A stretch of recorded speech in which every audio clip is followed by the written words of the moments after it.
I used to talk openly about this when I had the food blog. I wrote this massive blog, and in like 3 days, I had like 4 million views. Because I remember the title of it. Because people don't talk about it. I wrote, "Dear Bulimia, you fought hard, but I won."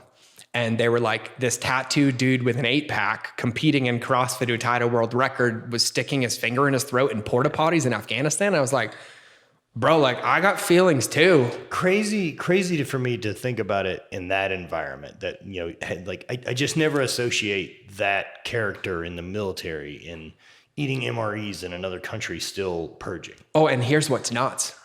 I noticed it everywhere. Wow. Dude, because like you think about orthorexia, you think about obsessive working out, like the Marine Corps of all branches is built on obsessiveness, like run through broken bones, run through shin splints, fight harder, kill more, work out more. But like, it's not like eat healthy. Like our Connex boxes were full of Pop-Tarts, Famous Amos cookies, and Rip It energy drinks. That's the beauty of having a bunch of 22-year-olds. And I was like, okay, go train, pass your kidney stones and get back to work, right? Like that's what it was. And so for me, it started because I was sexually abused by women. And after it happened, I was made fun of for being fat. And so like this was as a kid? As a kid, 9 and 13. And the teacher, family? No, family friends. Wow. Family friends and babysitter. And the 13 one was the bad one because that one was a lot more like, it was more real and more realistic and a lot worse. And, but I'll never forget, after they were done, they like made fun of me, called me fat and boom, boom, boom. And then I was never the popular kid in school. I had the drug addicted parents. I had an overbite. Sure. I had a bowl cut.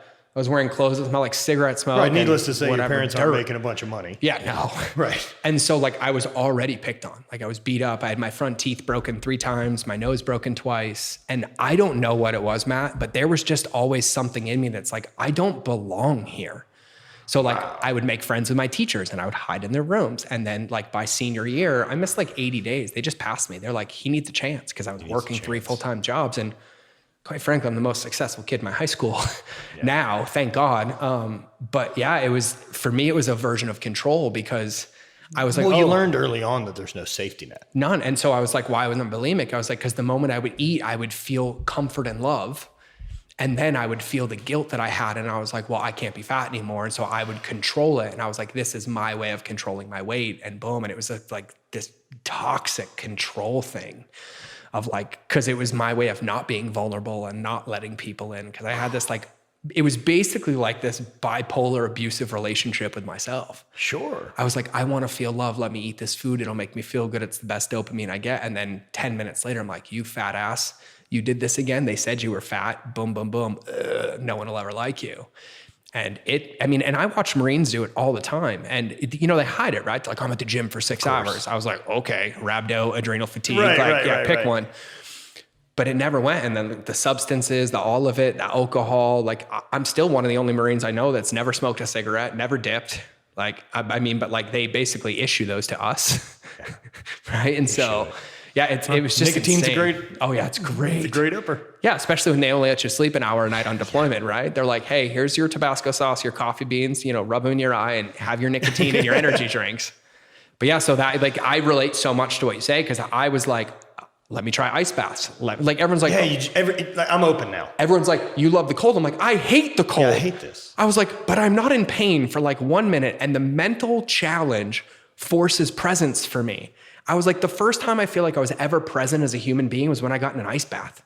Yeah, it's kind of an interesting, right? Because,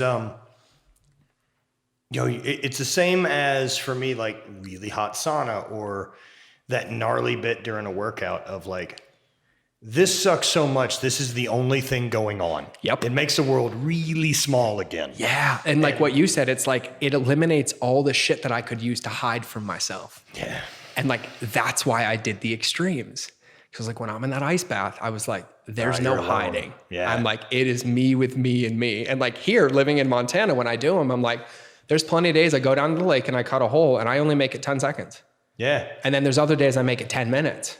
And the relationship is just with me and like what I have that day. But it's crazy, dude. And it like along those lines, right? Like now on the days that you have the short days and the days you have the long days, now that you're where you are, I mean, is it the intention I'm going to get in the ice and get cold and we'll do that as long as it. Yeah. And like for me, like I just have, it's like the term I go to now is I want to have a platonic relationship with my experience.